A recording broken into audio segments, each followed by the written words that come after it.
Shalom, shalom, family. Giving all honor and praises to Yah Yisrael. Happy New Year once again. Now, in the last video, I mentioned how we can overcome the coronavirus naturally through preventive health. And I'm going to get more into that in this video. But before we do, I would like to first give more clarity about what we know so far about this new strain of coronavirus, SARS-CoV-2. Okay? Now, coronaviruses are very common on this planet.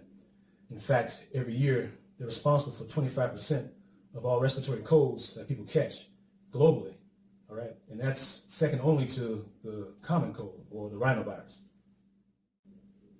Now, with this new strain, SARS-CoV-2, since December the 1st to April the 1st, over 1 million people have tested positive for the virus, and that's globally, okay?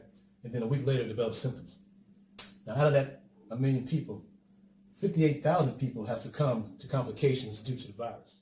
Now, that's worldwide, okay? Now, out of 286,000 cases that are already been closed, that's people who caught the disease and are now past it, 228,000 people have recovered, okay? So, out of all these cases that are already closed, 228,000 people have recovered, which is 80% roughly of the population. And out of that number, 58,000 people have died, which is roughly 20%. Okay. Now, here in the United States, over 245,000 people have been tested positive for catching the virus. And out of that number, over 6,000 people have died as a result of the complications. And the percentage of those that have died have been mostly the elderly or people with pre-existing health illnesses. But now what I want to do is give some stats on a virus that has been to date the biggest killer on the planet thus far in recent years, and that's the influenza virus, or the common flu. Now for a little history on the flu virus. About a century ago, the modern world was facing a global crisis, World War I. Around the same time, the influenza virus, or what they commonly called at the time, the Spanish flu, began to pick up traction, and by the end of the war, nearly 500 million people were affected globally. By the 1930s, according to some estimates, anywhere between 500 million to up to 100 million people died from the virus. So that was roughly 25% of the world's total population at that time. Now, back then, the medical industry wasn't as sophisticated or as advanced as it is today. There was no such thing as flu vaccinations or antibiotics at the time. I mean, there was no real understanding of what a virus even was back then. But what about now? Let's just see how far along the medical industry has progressed in the last 100 years or so. Influenza flu. Now, every year, the total number of people who die from the flu averages out between 290,000 to 650,000 people. All right? Now, that's each year. Now, here in the United States alone, 38 million people have tested positive for the flu. And out of that 38 million, 23,000 people have died due to complications. Now that's just this year alone, between January and April.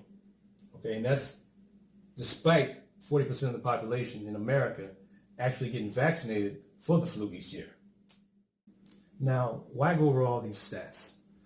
And it's not because I'm trying to downplay the severity of the COVID-19 strain, because it is a serious threat to humanity's health. But why go over all this data? Because when we don't understand the nature of diseases and the effects that they have on our bodies, fear can easily set in.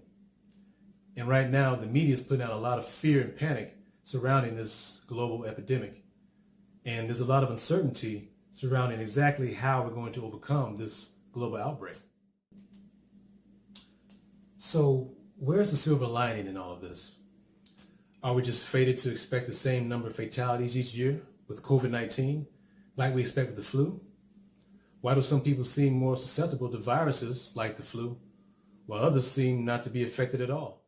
Well, the key to overcoming this disease is found simply in one place, and that's our own bodies. Some people are more susceptible to illnesses based on their dietary habits or lifestyle choices, but the majority of that susceptibility has to do directly with our immune system being the determining factor of whether or not we succumb to illnesses or diseases. So we can better understand our body's natural ability to provide defense against these micropathogens, once we understand our relationship to them and how they can develop into disease in the first place. And that's what we're going to discuss in the next video.